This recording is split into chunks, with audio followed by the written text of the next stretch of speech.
নমস্কার, দেখছেন কলকাতা টিভি। আপনাদের সঙ্গে রয়েছি আমি ঋষিকেশ। শুরু করছি সংবাদ সারাদিন। শুরুতেই যে খবরের দিকে নজর রাখবো, ফের বিনা চিকিৎসায় যুবকের মৃত্যুর অভিযোগ।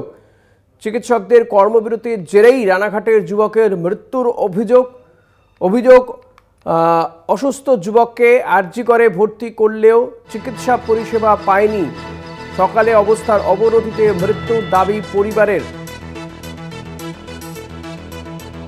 চিকিৎসকদের কর্মবিরতির জেরে রানাঘাটের যুবকের মৃত্যুর অভিযোগ। আরজি করে ভর্তি করলেও চিকিৎসা মেলেনি। চিকিৎসকদের কর্মবিরতির জেরেই এই যুবকের মৃত্যু হয়েছে, এমনটাই অভিযোগ। এর আগে আমরা দেখেছি যে হুগলির কোন্নগরের এক যুবক, তাকে সেখান থেকে শ্রীরামপুর ওয়ালস হাসপাতাল থেকে রেফার করা হয়েছিল কলকাতার হাসপাতালে। আরজি করে রেফার করা হয়েছিল। আরজি করে নিয়ে এসে অভিযোগ যে ঘন্টা তিনেক তাকে ফেলে রাখা হয়েছিল, চিকিৎসা করানো হয়নি এবং চিকিৎসার অভাবেই ওই বিক্রম ভট্টাচার্যের মৃত্যু হয়েছিল বলে তার পরিবারের পক্ষ থেকে দাবি করা হয়েছিল। যদিও চিকিৎসকরা সেই দাবি নস্যাৎ করে দেন। এবার আবার আরও এক যুবকের মৃত্যুর অভিযোগ। বিনা চিকিৎসাতেই মৃত্যু হয়েছে, এমনটাই অভিযোগ তার পরিবারের। প্রতিনিধি সঙ্গীতা চট্টোপাধ্যায় রয়েছেন। সঙ্গীতা, পরিবারের পক্ষ থেকে ঠিক কী দাবি করা হচ্ছে? হ্যাঁ দেখো, গত মঙ্গলবার কিন্তু জ্বর নিয়ে বনগাঁ হাসপাতাল থেকে কিন্তু আরজি করে নন্দ বিশ্বাসকে ভর্তি করানো হয়েছিল আরজি করে, কিন্তু তেমন ভাবে কিন্তু কোনো রকম পরিষেবা পায়নি। যখন ওই অবস্থায় কিন্তু বেডেই ছিল তিনি, এবং যখন নার্সদেরকে বলা হতো, নার্সরা কিন্তু জানাতেন যে হ্যাঁ চিকিৎসক আসবে, এসে তারপর তাকে চিকিৎসা করবে, কিন্তু কোনোভাবেই সেই রকম কিন্তু চিকিৎসার কোনো পরিষেবা তারা পায়নি, এমনটাই কিন্তু জানাচ্ছে। যদি চিকিৎসা হতো তাহলে হয়তো এই ঘটনা ঘটতো না বা এইরকম মৃত্যুর কোলে। সামান্য জ্বর ছিল নাকি আরো কোনো সমস্যা ছিল এই যুবকের? হ্যাঁ দেখো, জ্বরই অভিযোগ কিন্তু জানাচ্ছে যে জ্বরই ছিল। জ্বর অবস্থাতেই কিন্তু তাকে বনগাঁ থেকে আরজি করে নিয়ে যাওয়া হয়েছিল। আচ্ছা, এক্ষেত্রে চিকিৎসকদের কি বক্তব্য এবং তার পরিবারের লোকজন তারা কি বলছেন স্পেসিফিক্যালি? হ্যাঁ, তারা কিন্তু অভিযোগ তুলেছে যে যদি চিকিৎসক বা নার্স তারা সেরকম ভাবে পরিষেবা দিত, বা এই কর্মবিরতি জের কিন্তু তারা নিয়ে আসছে, এবং তারা কিন্তু বলছে যে চিকিৎসার গাফিলতিতেই তাদের ছেলের মৃত্যু হয়েছে, এমনটাই কিন্তু পরিবার সূত্রে জানা যাচ্ছে। সঙ্গীতা, এই যে চিকিৎসার গাফিলতিতে মৃত্যু হয়েছে, আরজি করে নিয়ে আসা হলো, জ্বর হয়েছিল ওই যুবকের, কিন্তু তুমি বলছিলে যে এর আগে তাকে কোন হাসপাতালে ভর্তি করা হয়েছিল এবং সেখান থেকে রেফারি বা করা হলো কেন সামান্য জ্বরের জন্য? দেখো, এখনো পর্যন্ত জানা যাচ্ছে যে বনগাঁ হাসপাতালে সেই রকম পরিষেবা ছিল না, এবং যে কারণে কিন্তু জ্বর অবস্থায় তাকে যেহেতু চিকিৎসার জন্য, ভালো চিকিৎসার জন্যই কিন্তু আরজি করে নিয়ে গেছিল, কারণ বেসরকারি হাসপাতালে নিয়ে যাওয়ার মতো ক্ষমতাও তাদের ছিল না, এমনটাই কিন্তু জানিয়েছে তারা, যার কারণেই কিন্তু আরজি করে হাসপাতালে নিয়ে গিয়েছিল, এবং তার ছেলে যাতে ভালো চিকিৎসা পায় এবং সুস্থ হয়ে ফেরে, এটাই কিন্তু তারা আশা রেখেছিল। সঙ্গীতা, একটা বিষয় জানতে চাইবো, এই যে হুগলির কোন্নগরের যুবকের পরিবারের দাবি ছিল যে তাদের বাড়ির ছেলেরও মৃত্যু হয়েছে বিনা চিকিৎসাতে, এবং তাদের অভিযোগ যে চিকিৎসকরা তাকে বলেছিলেন অন্য জায়গাতে নিয়ে যেতে আরজি করে চিকিৎসকরা। এক্ষেত্রেও কি তেমন কোনো বক্তব্য ছিল চিকিৎসকদের? তারা কি আবার অন্য কোথাও বা কোনো বেসরকারি হাসপাতালে নিয়ে যাওয়ার কথা বলেছিলেন? দেখো, তারা কিন্তু জানিয়েছিল যে বনগাঁ হাসপাতাল থেকে তাদেরকে রেফার করাই হয়েছিল, কিন্তু তারা কিন্তু এটা জানিয়েছে যাতে তাদের বেসরকারি চিকিৎসা, যেহেতু কোন রকম তাদের সেই রকম পরিস্থিতি নেই, যার কারণে কিন্তু সরকারি চিকিৎসার জন্য তারা কিন্তু আরজি করে গিয়েছিল, এমনটা কিন্তু তারা জানাচ্ছে। সঙ্গীতা, তুমি থাকো আমাদের সঙ্গে। দর্শকদেরকে আরও একবার জানিয়ে রাখবো, রানাঘাটের যুবকের মৃত্যু চিকিৎসকদের কর্মবিরতির জেরেই রানাঘাটের এই যুবকের মৃত্যু হয়েছে বলে তার পরিবারের পক্ষ থেকে অভিযোগ। জ্বর নিয়ে সে বনগাঁ হাসপাতাল থেকে তাকে রেফার করা হয়েছিল আরজিকর হাসপাতালে। আরজিকর হাসপাতালে এলে দীর্ঘক্ষণ তাকে ফেলে রাখা হয়, বিনা চিকিৎসায় ওই যুবকের মৃত্যু হচ্ছে, এমনটাই অভিযোগ করা হচ্ছে। পরিবারের অভিযোগ যে চিকিৎসক আসেননি। নার্সরা বারবার বলেছেন যে চিকিৎসকরা আসবেন, কিন্তু কেউই চিকিৎসা করেনি, এমনটাই কিন্তু অভিযোগ করা হচ্ছে। আমাদের সঙ্গে ছিলেন আমাদের প্রতিনিধি সঙ্গীতা। সঙ্গীতাকে ধন্যবাদ জানাবো। আপনারা একই সঙ্গে দুটো ছবি আমরা দেখাচ্ছি যে এই আরজি করে মাত্র কিছুদিন আগেই কোন্নগরের যুবকের মৃত্যু।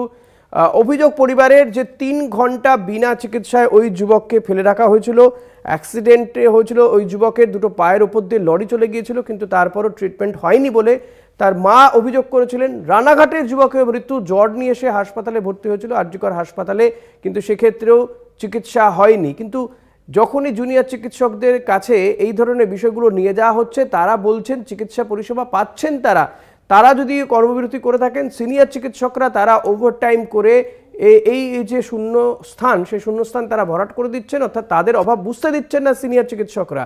কিন্তু আখেরে বাস্তবের ছবিটা কিন্তু অন্য।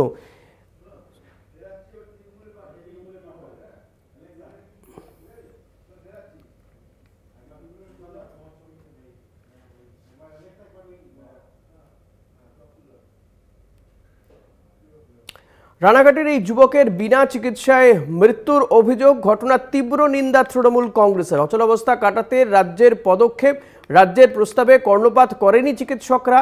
পরিণতিতে আরেক যুবকের মৃত্যু হলো আরজিকরে। চিকিৎসা না পেয়ে মৃত্যুর অভিযোগ। তৃণমূলের চিকিৎসকদের কাজে ফেরার আর্জি শাসক দলে। এবার শাসক দলও চিকিৎসকদের কাছে আর্জি জানালো যাতে দ্রুত তারা কাজে ফেরেন। পরপর 3 দিন নবান্নের পক্ষ থেকে এই জুনিয়র চিকিৎসকদেরকে বৈঠকে ডাকা হলো।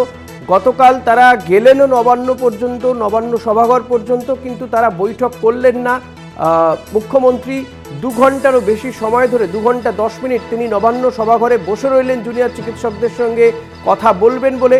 কিন্তু একমাত্র একটি শর্তের জন্য বৈঠক হলো না, কি লাইভ স্ট্রিম করতে দিতে হবে, এই ছিল জুনিয়র চিকিৎসকদের দাবি।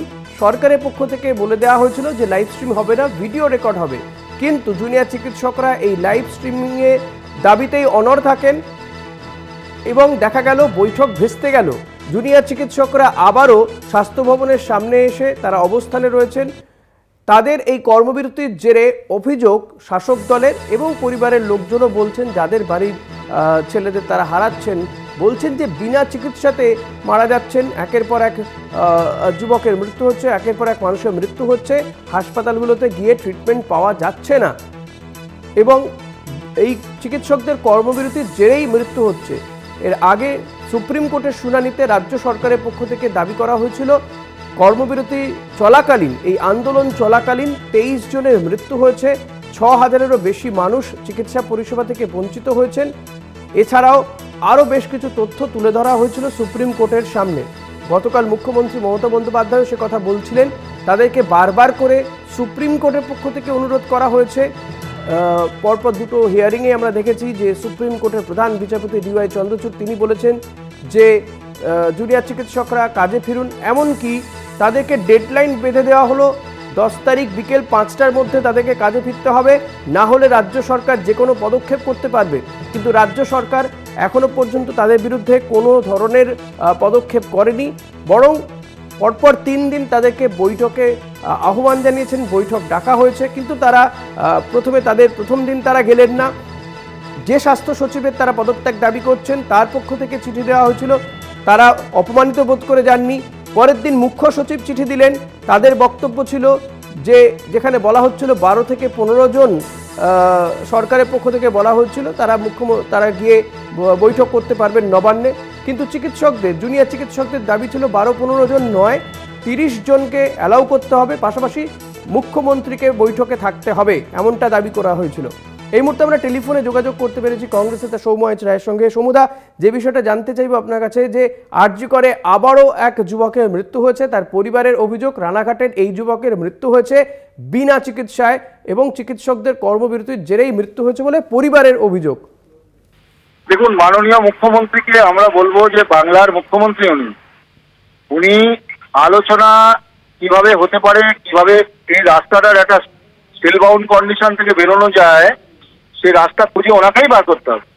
ছাত্র আন্দোলন করছে, ছাত্রদের সঙ্গে আলোচনা ভিত্তিক বিষয়টা যাতে একটা সমান্তরাল জায়গা থেকে কোনো ইগো না রেখে বাংলার স্বার্থে, বাংলার মানুষের স্বার্থে তাদেরকে বুঝিয়ে বিষয়টাকে সলভ করতে হবে। কোনো ওই হুমকি বা যারা ওই তৃণমূলের নেতারা করছেন সেগুলোকে বন্ধ করে আমার মনে হয় আরো মানবিক দৃষ্টিভঙ্গিতে দুপক্ষই বসে আলোচনা করে বিষয়টা মিটিয়ে নিতে পারলে ভালো হয়। সৌম্যদা, এই এই যে যারা ছাত্ররা রয়েছেন ডাক্তার, তাদের উদ্দেশ্যে কোনো বার্তা দেবেন কি? কারণ পরপর 3 দিন, সৌম্যদা প্রশ্নটা করে নি, পরপর 3 দিন মুখ্যমন্ত্রী বৈঠকে ডাকলেন, তারা গেলেন না।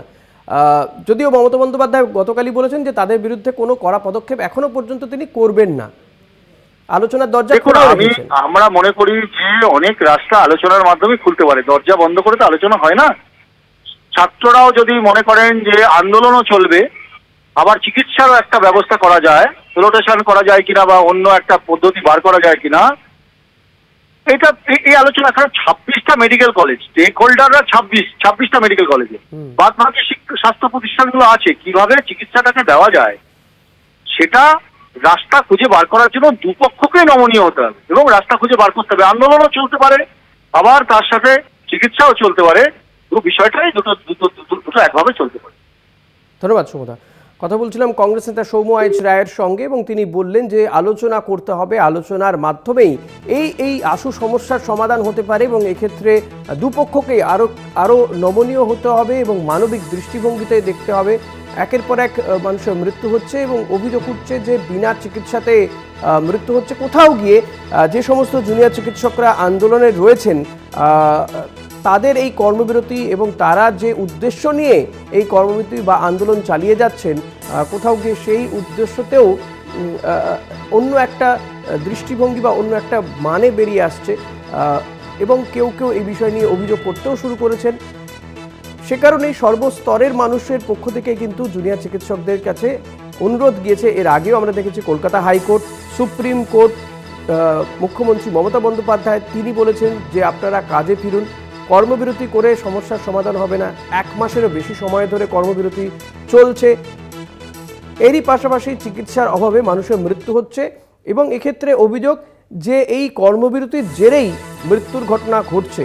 রানাঘাটের নন্দ বিশ্বাসের মৃত্যু হলো, জ্বর নিয়ে সে বনগাঁ হাসপাতালে ভর্তি হয়েছিল, তারপর তাকে রেফার করা হয়েছিল আরজি করে এবং সেখানে তাকে ফেলে রাখা হয়। নার্সরা নাকি বলেছিলেন পরিবারের লোকজনকে যে চিকিৎসক আসবেন, ডাক্তার আসবেন, চিকিৎসা করবেন, কিন্তু তিনি আসেননি, তিনি বা তারা কেউই আসেননি, অ্যাটেন্ড করেননি, এমনটাই তার পরিবারের অভিযোগ। বিনা চিকিৎসাতে তাদের বাড়ির ছেলের মৃত্যু হলো এবং এই ক্ষেত্রে বিনা চিকিৎসায় মৃত্যু হচ্ছে এবং কর্মবিরতির জেরেই মৃত্যু হচ্ছে বলে অভিযোগ করা হচ্ছে।